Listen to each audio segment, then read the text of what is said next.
Okay, let me show you how to do the half double crochet slip stitch. J'ai essayé de faire des vidéos bilingues. Donc c'est la demi-bride coulée que je vais vous montrer. Donc we start with a yarn over. Then you would go through, depending on the pattern you're working on pull through with the back loop only. So insert your hook, yarn over again, pull up a loop. Then you're not gonna yarn over again, you're just gonna go through 2 loops.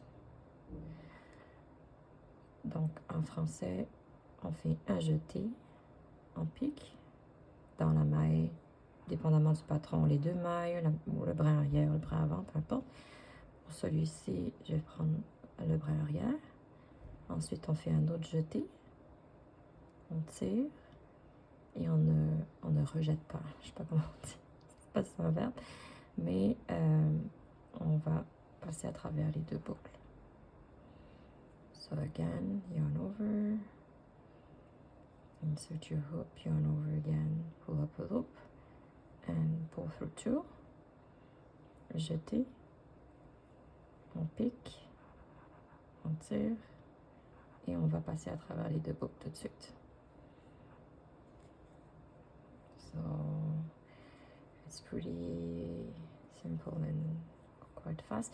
The only thing, I am not able to do this. See?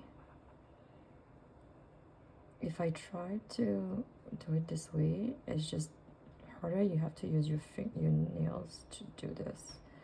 To me, that's a waste of time. So the way I do it is I turn my hook like this.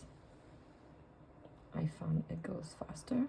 Donc je disais que pour moi c'était difficile de passer par en avant et je dois utiliser mon ongle pour pousser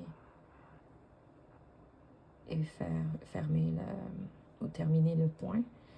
Alors ce que je fais, c'est que je tourne mon crochet vers l'arrière. Je trouve que c'est plus facile. Bon, là je vais le faire trop vite. Il faut pas... So, here you are. This is what's going to give you the bigger stitch on the right side. So we're working on the wrong side, but on the right side you see the stitch are bigger when you use a simple slip stitch. Donc les mailles sont plus grosses en utilisant ce point-là.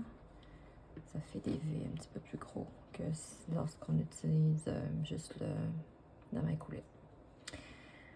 So, hope that helps.